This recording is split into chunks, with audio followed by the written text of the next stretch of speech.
Welcome back to Whisper Hex. There is a village so quiet that visitors think it's abandoned. No laughter, no music, no barking dogs. Only wind brushing the rooftops and the faint sound of dripping water. But if you look closely at the doors of every house, you'll notice something strange. They're wet, not from rain, not from morning dew. The wood is streaked with thin, shining lines that run from the top of the frame to the bottom. And every evening, before the sun disappears behind the trees, the villagers gather to do the same thing. They cry, because in this village, tears are not just emotion, they are protection. Every door must be painted with human tears before nightfall. If the wood dries, the silence ends, and whatever waits behind the tree line will finally step inside. The villagers call it the Salt Pact. No one knows exactly when it began. Some say it's centuries old. Others say the pact was made the same night the forest first began whispering. What everyone agrees on is this: the creatures in the woods hate salt. Not ordinary salt from the sea. Salt made from human grief. The tears carry something stronger than mineral. Something ancient. Something the darkness refuses to cross. So every day, as the sun lowers, the villagers collect their tears. Some cry naturally. Others need help remembering sorrow. Small glass bowls are placed beneath the eyes. Drops of salt water fall slowly into them. Then the tears are brushed across every doorframe, every threshold. The wood must glisten. The shine is proof that the village still mourns. Because if the timber dries, the pact is broken. The silence of the village isn't just tradition, it's law. Loud noises are forbidden. No shouting, no sudden celebrations. Because joy makes people forget to cry. And forgetting to cry is the fastest way to die here? The villagers walk slowly, speak softly, and carry the heavy weight of sadness every day. Children are taught early how to summon tears. They are told stories of loss, of winters when families vanished overnight, of doors that dried too soon, and of shadows that slipped inside. Because once the creatures enter a home, they leave nothing behind, not bones. Not blood, not even footprints, just an empty room. And a door that looks perfectly dry? Beyond the village lies a dense wall of forest.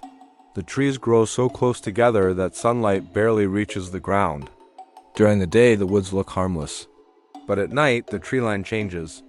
The darkness inside those trees moves differently. It gathers, it stretches, and sometimes it waits. Villagers say you can see shapes between the trunks just after sunset. Tall outlines that don't quite resemble anything human. They stand still, watching the village, waiting for a mistake. Waiting for a door that no longer shines with salt. Because dry wood is an invitation. There have been dry nights before. The elders remember them clearly. One story tells of a family who forgot the ritual during a long winter storm. The wind was howling. The air was freezing, and the tears dried faster than anyone expected. When morning came, their house was still standing. Their door was still closed, but the family was gone. No signs of struggle. No open windows, no broken furniture, just silence. And a door that had stopped glistening sometime during the night. After that, the villagers became stricter, more careful, more desperate. But tears are not infinite. Human grief has limits, and over time, the villagers discovered something terrifying. If you cry too often, your heart grows numb. The tears stop coming. So the village created a role called the Weeper. Each week, one resident becomes responsible for collecting enough tears to protect every door in town. They walk the streets with small bowls and brushes, gathering drops from anyone who can still cry. Sometimes it works. Sometimes it doesn't, because grief cannot always be forced.